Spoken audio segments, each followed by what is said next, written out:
बिस्मिल्लाहिर्रहमानिर्रहीम। अस्सलाम वालेकुम। ज़माने कदीम में तेज़ तरीन सवारी घोड़े को माना जाता था। तारीख़ के एक लंबे अरसे तक ये सवारी दुनिया की तेज़ तरीन सवारी माना गया।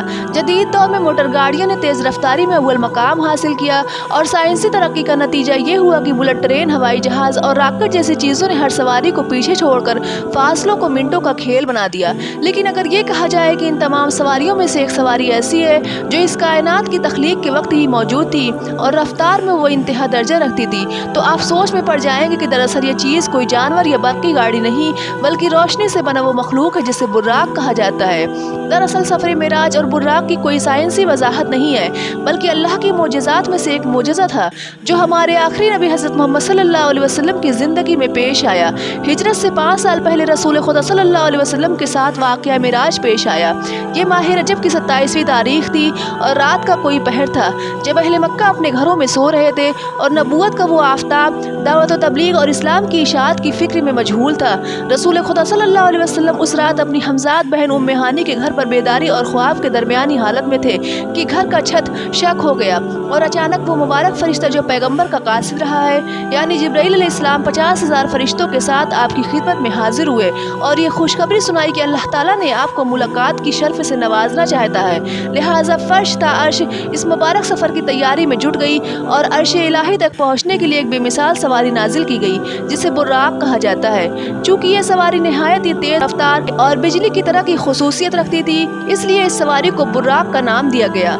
हज़रत अनस इब्न मालिक बयान करते हैं कि रसूल खुदा सल्लल्लाहु अलैहि वसल्लम ने फरमाया, मेरे पास बुर्राक लाया गया। वो एक लंबे कद और सफ़ेद रंग का चौपाया था, गधे से बड़ा और खच्चर से कम था। उसका कद नज़र की इंतहा पर पड़ता था। उस पर सवार होकर बैतुल मुक़द्दस तक पहुँचा और जिस जगह अंबिया अलैहिस्सलाम ने अपनी सवारियों को बांधते थे वहाँ मैंने उसको बांध दिया। फिर मैं मस्जिद में दाखिल हुआ और उसमें 2 रकात नमाज अदा की। जिब्राईल अलैहिस्सलाम मेरे पास एक बर्तन में शराब और दूसरे बर्तन में दूध लेकर आए। मैंने दूध लिया। जिब्राईल अलैहिस्सलाम ने कहा, आपने फितरत को अख्तियार किया। फिर मुझे आसमान पर ले जाया गया और जिब्राईल अलैहिस्सलाम ने आसमान का दरवाज़ा खटखटाया। पूछा गया, तुम कौन हो? कहा, जिब्राईल। पूछा गया, तुम्हारे साथ कौन है? कहा, रसूल खुदा सल्लल्लाहु अलैहि वसल्लम। फिर हमारे लिए आसमान का दरवाज़ा खोल दिया गया। तिर्मिज़ी शरीफ की रिवायत के मुताबिक जब जिब्राईल अलैहिस्सलाम बुर्राक लेकर आए तो वो रक्स करने लगा था। इस रिवायत में हज़रत अनस इब्न मालिक बयान करते हैं कि रसूल खुदा सल्लल्लाहु अलैहि वसल्लम की खिदमत में शब मेराज बुर्राक लाए जिस पर ज़ैन कसी हुई थी और लगाम डाली हुई थी। रसूल खुदा सल्लल्लाहु अलैहि वसल्लम की सवारी बनने की खुशी में वो बुर्राक रक्स करने लगा, जिस वजह से आप सल्लल्लाहु अलैहि वसल्लम को उस पर सवार होना मुश्किल हो गया। तो जिब्राईल अलैहिस्सलाम ने उससे कहा, क्या तू रसूल खुदा सल्लल्लाहु अलैहि वसल्लम के साथ इस तरह करता है? हालांकि आज तक तुझ पर कोई ऐसा शख्स सवार ना हुआ जो अल्लाह पाक की बारगाह में रसूल खुदा सल्लल्लाहु अलैहि वसल्लम जैसा मुअज़्ज़िज़ व मोहतरम हो। ये सुनकर वो बुर्राक शर्म से पसीना पसीना हो गया।